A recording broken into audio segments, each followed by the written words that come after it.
Bom dia, pessoal.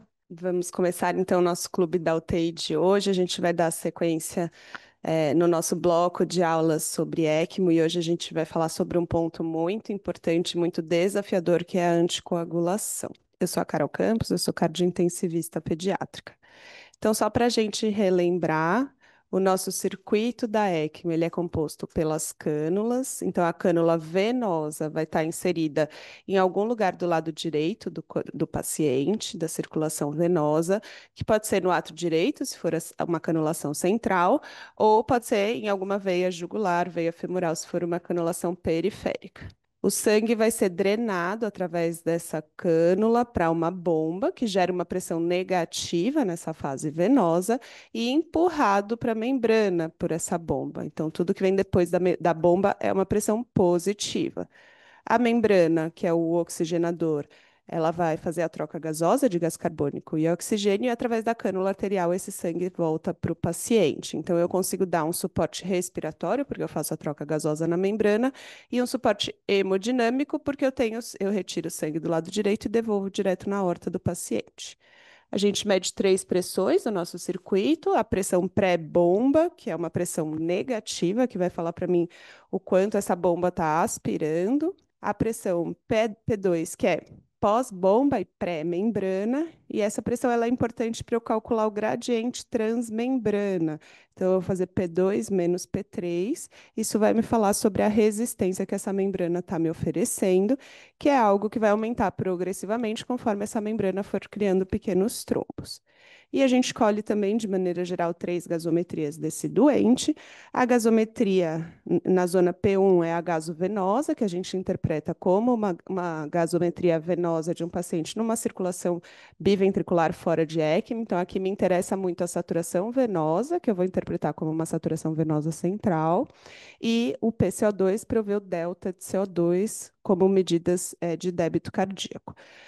No ponto B, pós-membrana, a gente escolhe uma gaso que vai me falar sobre o funcionamento da membrana, e aqui eu vou querer saber PO2 e PCO2, e a gaso C é a gaso do paciente, que vai me falar na soma do suporte da ECMO com a troca nativa do paciente pulmonar e o débito cardíaco nativo do paciente, como que eu estou conseguindo oferecer homeostase para as minhas células, tá bom? A troca gasosa, então, ela depende do fluxo sanguíneo, da superfície de troca da membrana, do gradiente da pressão parcial dos gases. Então, quanto mais FO2 eu dou na membrana, maior vai ser o potencial de oxigenação dela, e da capacidade de difusão da membrana, que é uma propriedade física de cada uma das membranas que a gente tem no mercado. E o débito cardíaco, ele é a soma do débito da ECMO mais o débito nativo, e aqui é importante a gente relembrar que quanto maior o fluxo da ECMO, maior a pós-carga que o meu ventrículo enfrenta. E por isso, estratégias de diminuição da pós-carga são muito importantes no paciente em ECMO para que a gente possa permitir a recuperação da função ventricular. Então, quando a gente fala do manejo inicial do nosso paciente, a gente vai ajustar o débito cardíaco e a troca gasosa naquele momento inicial pós-canulação. A gente vai ter que investir em controle de sangramento, principalmente naquele paciente pós-cardiotomia, e iniciar a anticoagulação no momento oportuno, que é o tema da nossa aula de hoje. Então, a gente vai ter como variáveis aí para a gente ajustar o fluxo da ECMO, o SWIP FO2 do Blender e os exames laboratoriais e corrigir as possíveis discrasias sanguíneas. E aí isso nos leva ao tema de hoje da aula, que é a anticoagulação em ECMO. Então, por que que a gente precisa anticoagular o paciente em ECMO? Como que a gente vai fazer? Como que a gente vai monitorizar e como que a gente vai manejar as complicações? O objetivo dessa aula é tentar responder essas perguntas, tá bom? Então, primeiro, por que que a gente precisa anticoagular o paciente em ECMO? O paciente em ECMO, ele está sob risco de trombose. Então, aqui nessa foto vocês podem ver, né? Essa cânula é a cânula arterial. Por quê? Porque o sangue ele é mais vermelho, ele está oxigenado. Essa cânula aqui tem um sangue mais escuro, é a cânula venosa. E vocês podem ver que aqui eu tenho vários pontos escurecidos, que são pontos de trombos. Isso aqui são trombos no meu circuito, na cânula arterial, ou seja, na cânula que vai diretamente para a aorta do paciente. Então, esse paciente está sob um alto risco de um evento neurológico embólico. E aí, quando a gente fala, então, de anticoagulação, a gente precisa lembrar da nossa fisiologia hematológica, que é algo um pouco complexo e eu vou tentar simplificar um pouco do ponto de vista do foco no paciente em ECMO. Então, o nosso corpo ele tem mecanismos para fazer com que a gente pare de sangrar, caso a gente comece a sangrar, né? E para dissolver coágulos, caso eles se formem de maneira excessiva. Então, a gente fala da coagulação e da fibrinólise. Aqui a gente tem a cascata da coagulação. Então, o que pode disparar um estímulo de coagulação? A gente pode ter uma lesão tecidual, né, que vai causar dano ao endotélio, e aqui a gente está falando da via extrínseca, tá bom? Que começa lá pela ativação do fator 7, do fator tecidual, ou eu posso ter ativação através da via intrínseca, que são os fatores de números mais altos, digamos assim, fator 12, fator 11, fator 9. E essas duas vias vão se juntar ali no fator 10, e a partir do fator 10, toda a cascata de coagulação ela é uma via comum, tanto da via extrínseca quanto da via intrínseca, até a gente chegar lá na frente com a trombina catalisando a reação do fator 5, né?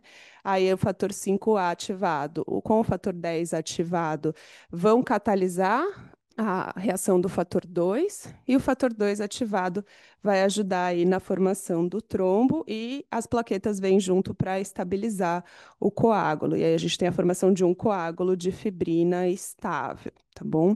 E ao mesmo tempo em que a gente tem toda essa cascata para coagular, e percebam, eu dependo de vários fatores aqui, né, para coagular, a gente tem os mecanismos de anticoagulação naturais. Que são o quê? São aqueles mecanismos que são disparados a partir do momento que o coágulo vai se formando, para que ele também não dissemine a coagulação intravascular.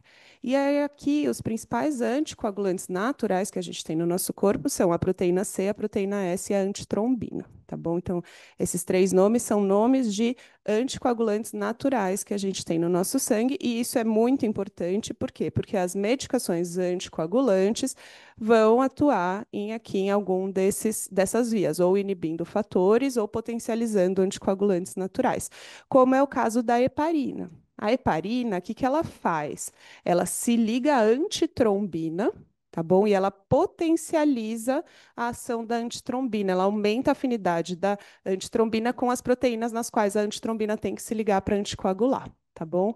Então, esse é o mecanismo através do qual a heparina vai anticoagular o nosso doente. Ela potencializa um dos nossos anticoagulantes naturais. Então, é muito importante a gente ter isso em mente, por quê? Porque se meu paciente tiver uma deficiência de antitrombina, eu posso dar quanta heparina eu quiser. Ele não vai anticoagular, tá bom?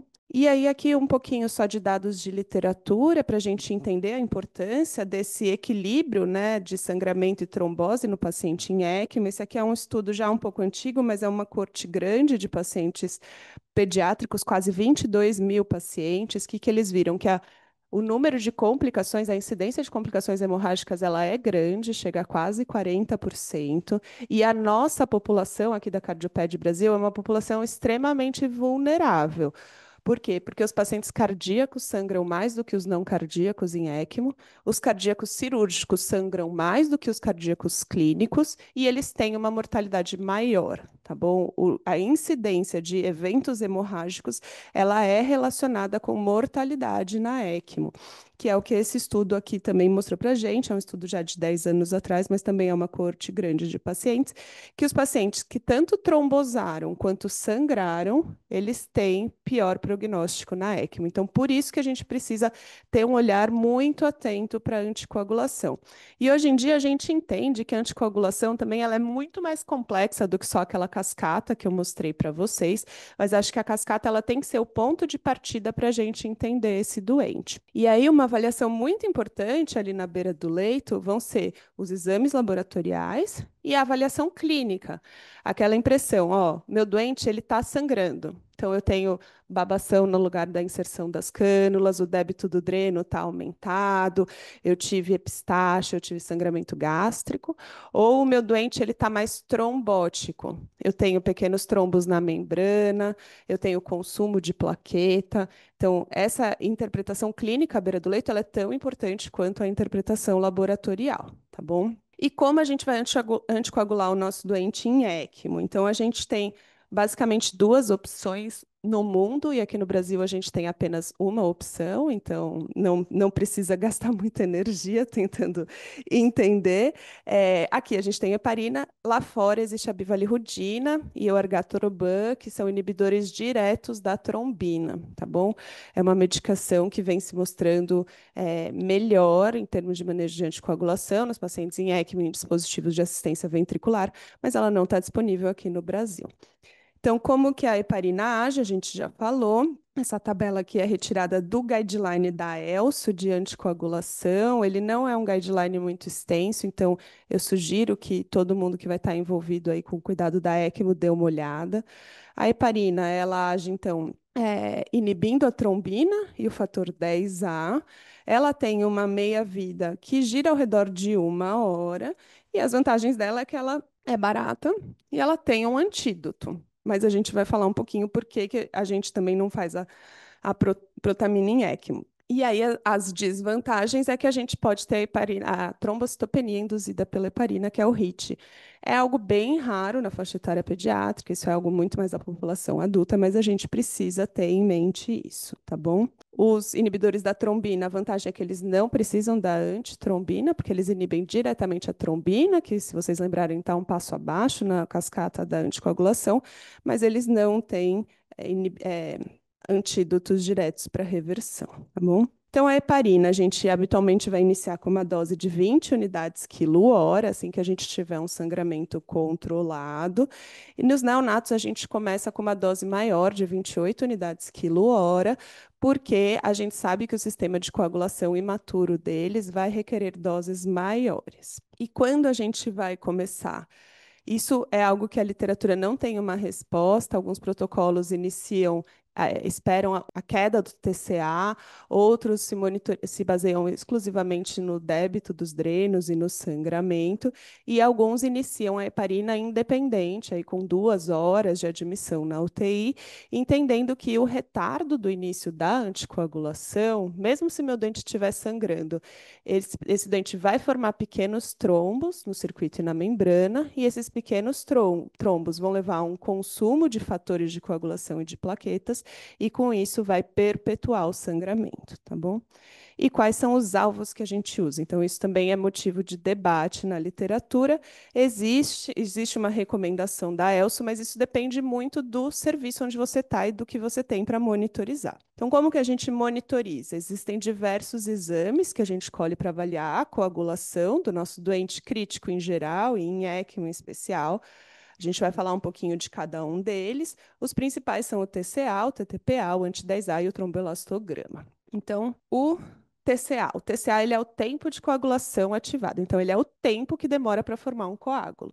Então, ele depende do quê? Ele depende de tudo aquilo que a gente viu nas cascatas, né? Ele é rápido, ele é barato, ele é amplamente disponível, ele é muito usado no contexto do centro cirúrgico, ele que guia a heparinização para a entrada de SEC, mas ele não mede apenas a atividade da heparina. Então, se eu tiver uma plaquetopenia, por exemplo, esse doente vai ter um TCA alargado e não necessariamente quer dizer que ele está anticoagulado, ele pode só estar consumindo plaquetas e ele está num estado de fibrinólise, não de anticoagulação, tá bom? O TTPA, ele mede o tempo da ativação do fator 12 até a formação do coágulo. Então, ele fala para a gente sobre a via intrínseca e a via comum, que são aqueles fatores que eu falei de números maiores, né? Fator 12, 11, 9 e 8 da via intrínseca, e os fatores da via comum, fator 10, 5, 2 e 1.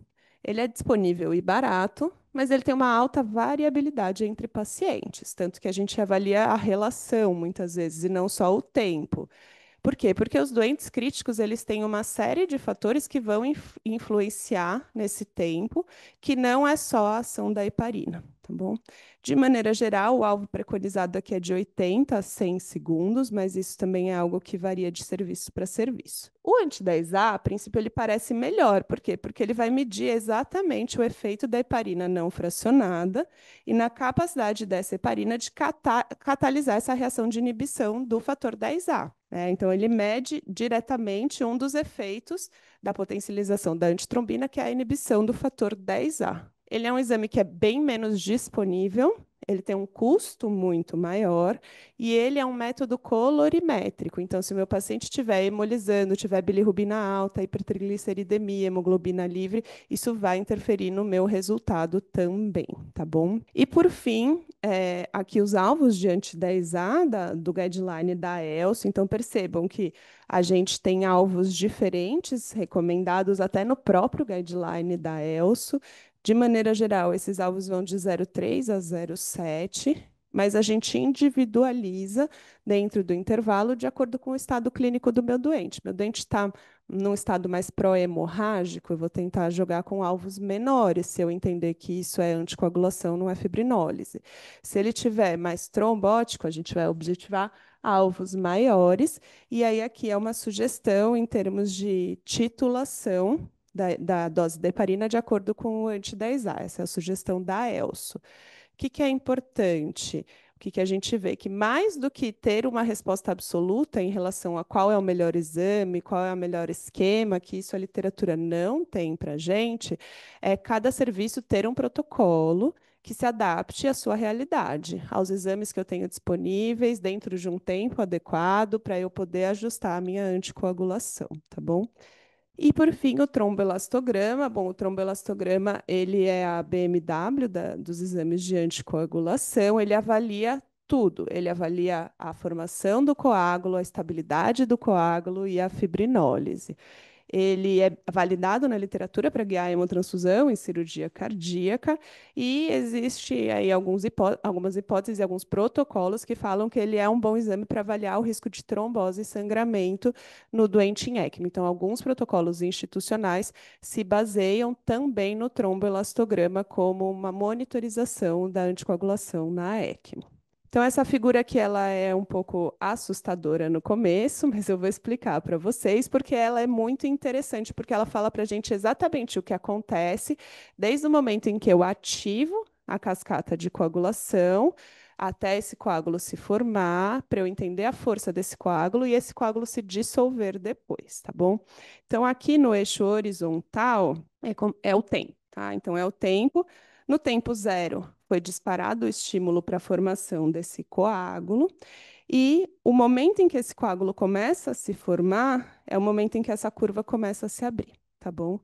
Então, esse tempo inicial é o tempo de coagulação. Então, ele fala para mim se o doente está anticoagulado. Quanto maior esse tempo, mais tempo demora para ele começar a formar o coágulo, tá bom? Aí, essa parte que é gordinha, ela fala para a gente sobre a velocidade de formação desse coágulo. Quanto mais inclinado essa abertura da curva, menor é o tempo para a formação, mais rápido esse coágulo se forma, e é isso que o ângulo alfa vai me falar. Ele fala sobre o estado de coagulabilidade desse doente. O quão mais gorda, né, mais alta, maior é a distância entre o início e o fim dessa curva da altura, ele fala para mim sobre a força desse coágulo. Quão estável esse coágulo é, o quão forte é a ligação ali entre as plaquetas para formar esse coágulo, tá bom? E aí, com o tempo, essa força vai diminuindo, por quê? Porque esse coágulo vai se dissolvendo pelos nossos anticoagulantes naturais.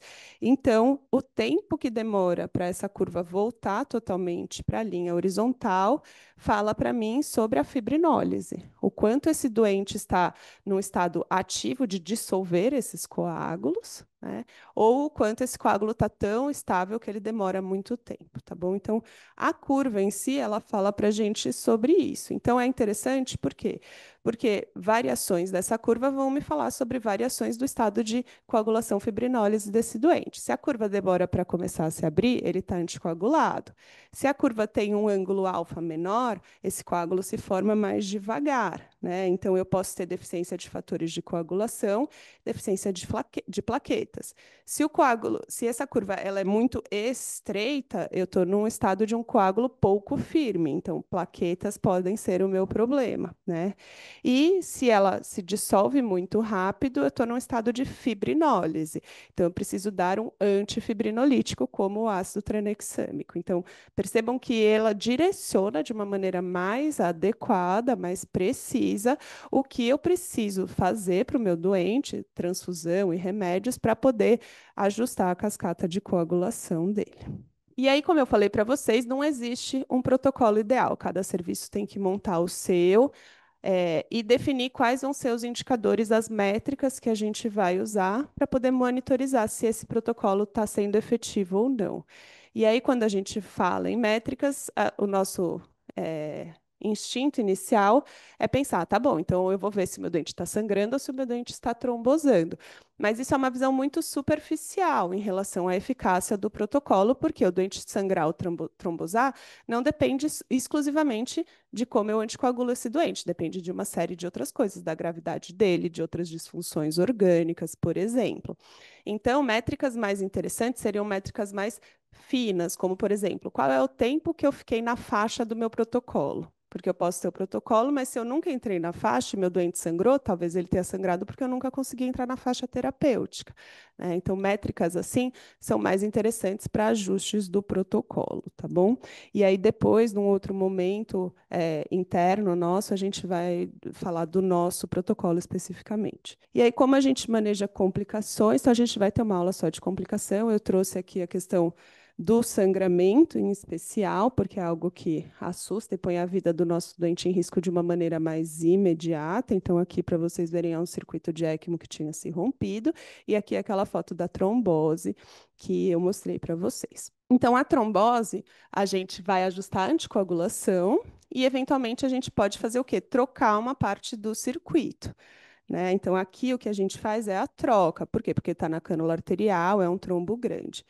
Percebam que essa parte do circuito é uma parte que tem diversas conexões, né? Então, eu tenho uma conexão aqui, daí daqui para cá, existe um aumento do diâmetro dessa cânula, né? Então, ela deixa de ser uma cânula 1/4 para ser uma cânula 3/8, daí ela tem uma redução depois, né? Isso aqui estava feito assim nesse circuito porque o fluxômetro que existia para esse paciente era só um fluxômetro que cabia numa cânula 3/8, não 1/4. E aí, o que que acontece? Toda vez que eu tenho conexão, eu tenho um lugar que é mais propenso a formar trombo. Por quê? Porque o sangue turbilhona e coagula ali, né? E toda vez que o diâmetro da cânula aumenta, eu também tenho uma propensão para formar coágulo. Ó, aqui eu tenho um coágulo que não está exatamente na conexão, né? Mas por que que acontece? Porque se a gente lembrar lá da física da membrana dos fluidos, como o fluxo é constante, nesse diâmetro menor, a velocidade tem que ser maior, porque o diâmetro é menor.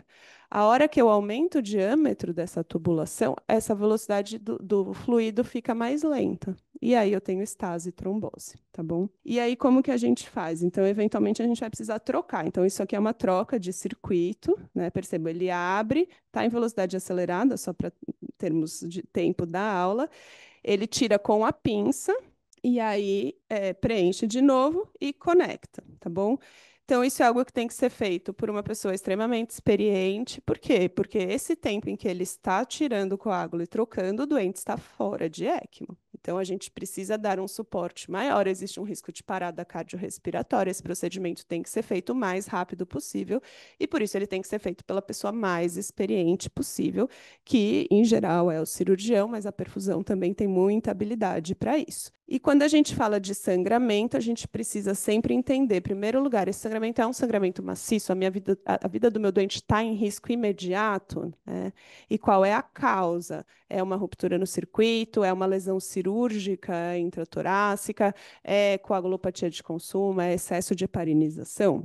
Por quê? Porque no sangramento não maciço, eu tenho mais tempo. Então, eu vou diminuir a heparina, vou rever meus alvos de coagulação, então eu vou tentar jogar os meus laboratórios que falam sobre coagulação num nível mais alto, então eu vou tolerar menos plaquetopenia, vou querer um fibrinogênio mais alto, vou querer um TP mais estreito, e eu vou reavaliar esse doente de maneira frequente, a cada 1, 2 horas. porque eu espero que ele melhore, mas ele pode entrar num sangramento maciço, né? E o sangramento maciço, a gente define de maneira geral como aquele sangramento acima de 5 ml quilo-hora em uma hora, ou a necessidade de hemotransfusão, mais de 20 ml por quilo em 2 horas consecutivas, ou aquele sangramento que eu preciso de hemoderivados para manter fluxo na minha assistência, independente de quanto for, tá bom? Por quê? Porque quando o doente sangra muito, diminui a volemia total, diminui a pré-carga da minha bomba, a minha bomba vai começar a ter uma pressão negativa maior e, eventualmente, ela não vai conseguir dar fluxo adequado, tá bom? Então, a necessidade de hemoderivados para manter fluxo na ECMO também é um dos critérios para a gente definir sangramento maciço. E aí, como eu cuido do sangramento maciço? É uma condição de risco de vida. Então, é uma condição em que toda a equipe tem que estar direcionada para salvar esse doente. A gente pausa a heparina, o cirurgião precisa avaliar imediatamente esse doente. A gente vai corrigir as discrasias, então um alarme vai ser disparado para o banco de sangue, assim como a gente faz no choque, na transfusão maciça, e eu vou reavaliar esse doente de uma maneira intensiva, a cada 30 minutos, a cada 15 minutos, para entender o que eu preciso fazer para reavaliá-lo, tá bom? E aí, aqui é a sugestão da Elso também em relação aos alvos de transfusão. A gente vai ter uma aula só sobre transfusão e sangramento no doente em ECMO, mas de maneira geral, o que a gente quer são plaquetas acima de 50 a 100 mil, se o doente não estiver sangrando. Para neonatos, a gente tende a usar cortes mais altos pelo risco de sangramento intracraniano. Um INR dentro da normalidade para o paciente que estiver sangrando, fibrinogênio acima de 100, ou se não estiver sangrando, de 150 a 200, se estiver sangrando. O alvo de hemoglobina também é motivo de debate. Na verdade, toda a coagulação é motivo de debate na literatura, tá bom? Não existe uma resposta absoluta para quase nada de anticoagulação na literatura. Mas, de maneira geral, a gente tolera níveis de hemoglobina ali de 7 a 9, e a antitrombina, que é o que vai fazer a heparina ter efeito, a gente quer níveis acima de 50% de maneira geral, ou se eu estiver escalonando a heparina muito rápida, doses acima de 30, 40 unidades quilo-hora, eu vou querer níveis mais altos de antitrombina. E aí, como que eu reponho a antitrombina? Isso é uma coisa importante também da gente falar, porque é contraintuitivo. A antitrombina existe um derivado sintético, mas que não é disponível amplamente, então eu vou precisar usar um hemoderivado. Então, eu tenho um doente que não está anticoagulado adequadamente, né, com uma antitrombina baixa, e a maneira que a gente tem para repor antitrombina é dar plasma fresco congelado. Então, é um pouco contraintuitivo, né, porque meu doente não está anticoagulado e eu vou dar plasma, que é algo que eu dou para coagular, mas na verdade eu estou dando plasma aqui para repor a antitrombina, e eu sei que a hora que eu repuser a antitrombina, o efeito da heparina vai subir e esse doente vai conseguir entrar na faixa, tá bom? Então, de mensagens finais, a anticoagulação ela é parte do cuidado do doente em ECMO. Esse equilíbrio entre anticoagulação e sangramento ele é extremamente desafiador, mas a gente precisa ter ele em mente porque está relacionado com maior mortalidade e os protocolos eles devem ser individualizados para a realidade de cada serviço. Aqui estão as referências utilizadas. Obrigada pela atenção, gente.